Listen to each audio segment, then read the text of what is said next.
study design will address the conflicting results between the SUSTAIN trial and the STAND trial. We will use Crizanlizumab, 5 milligrams per kilo, in the treatment arm versus the placebo arm in patients 12 years and older with sickle cell disease. They have to have at least 4 vaso-occlusive events. That includes pain crisis and other vaso-occlusive events, including acute chest syndrome, splenic sequestration, priapism. And it will be a 2-to-1 randomization ratio, meaning that for every 3 patients, 2 will get study drug and 1 will get placebo. Additionally, the risk stratification will be based on geographic location as well. So the study will happen in South America, North America, and Sub-Saharan Africa. So the goal is to risk stratify by region in addition to together analyzing the results. And part of the reason behind that is we feel that there might be geographic differences in terms of healthcare utilizations, how patients are treated for pain crisis in these different regions. So we have to normalize that, and that might have been a factor in the discrepant results between the STAND trial and the SUSTAIN trial. So first of all, we want to make sure we include a population of patients that have vaso-occlusive events that's high enough that we can see an actual measurable difference when we're comparing Crizanlizumab and placebo. If the VOE events are too low, we may not see that change or that signal that we're looking for the clinical trial. So we want to make sure that we have a high enough vaso-occlusive event rate so that if we see a difference, it's a measurable one and it's a significant difference in patients who are lower versus higher. So as you know, the primary endpoint is the annualized rate of healthcare provider VOCs over a 52-week period, okay? However, secondary endpoints will include time to first healthcare provider vaso-occlusive events. Also, how many self-managed VOCs without the help of a healthcare provider will be measured in each arm as well. So for example, as we talked about the iCloud mechanism in terms of the self-managed VOCs, we'll be measuring what is the VOC rate with the patient at home, for example, that they're managing that does not include the healthcare provider on each of the arms. So on the treatment arm and on the placebo arm.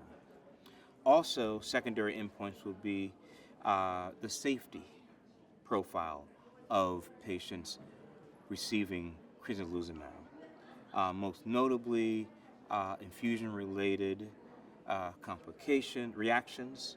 So infusion-related reactions, because that's important to make sure that that is not happening at a high rate that's causing significant complications, but also the usual adverse events that we would measure in any clinical trial. Exploratory aims also include VOC rates over 2 years, biomarkers, also quality of life measures, also pharmacokinetics, measuring the metabolism of the drugs within the patients who are receiving Crizanlizumab will also be measured as well.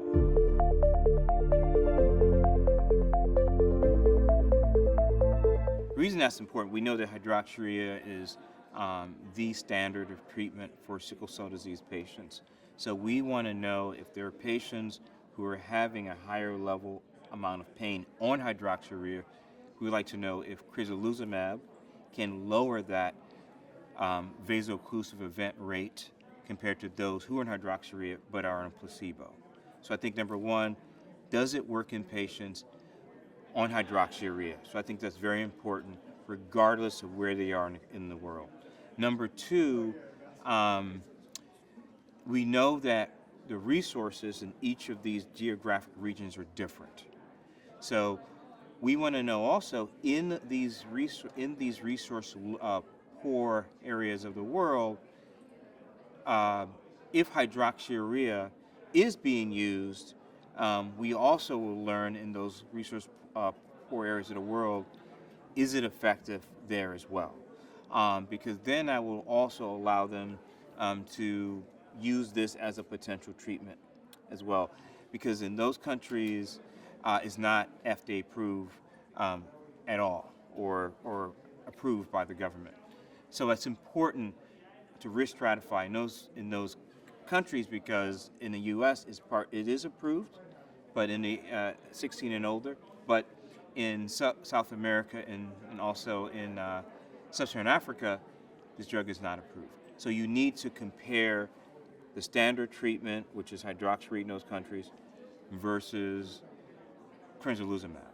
So that's important for those countries because it's not approved.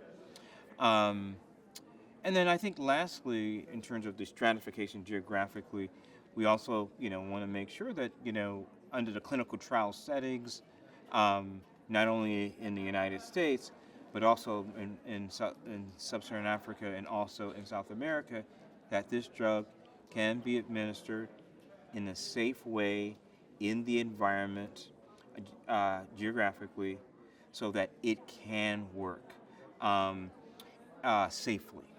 And it also provides those locations where it's not FDA approved or may not have used this drug in the past, guidelines and logistics of how to administer this drug in a safe way in that population.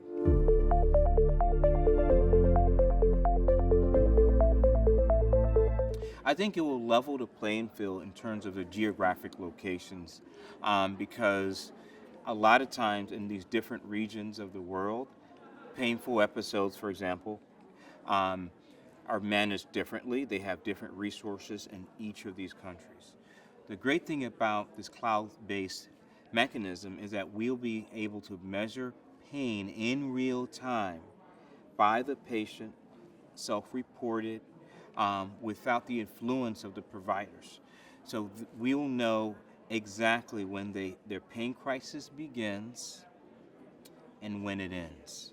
Now, in some of the patients, the pain crisis that they will include in this cloud-based systems may result in a healthcare provider utilization where the patient may need to come to the emergency room or call the clinic for pain medications to say, hey, my pain rate is high enough where I think I need to take pain medications.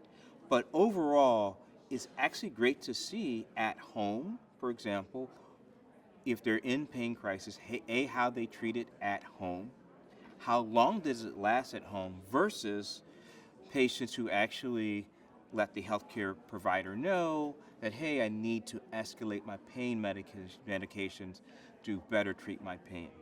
So we're very excited to see the results of this. And I think we will learn a lot, not only as for the whole Sparkle trial, but we'll learn a lot regionally how patients are treating their pain in Sub-Saharan Africa, in South America, and in North America.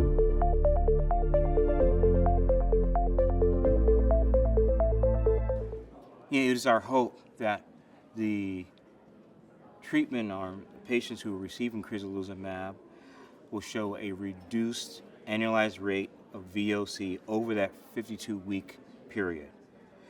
Adding to the disease-modifying therapies that patients can take to decrease vaso-occlusive crises, not only here in the U.S., but also in Sub-Saharan Africa and also in South America. Also, additionally, patients right now in the United States, Crizanlizumab is FDA approved for 16 and older. This study will allow potentially patients as young as 12 years of age to utilize Crizanlizumab as another treatment choice, a disease-modifying therapy, to treat their sickle cell disease. if they have higher rates of pain crisis. And then I think the study design will also inform clinical trials in sickle cell disease, including the risk stratification based on geographic region. Additionally, healthcare provided, also VOC managed at home by patients using the cloud-based methods. That will also potentially inform future clinical trial and clinical trial design in utilizing this method in future sickle cell clinical trials in the future.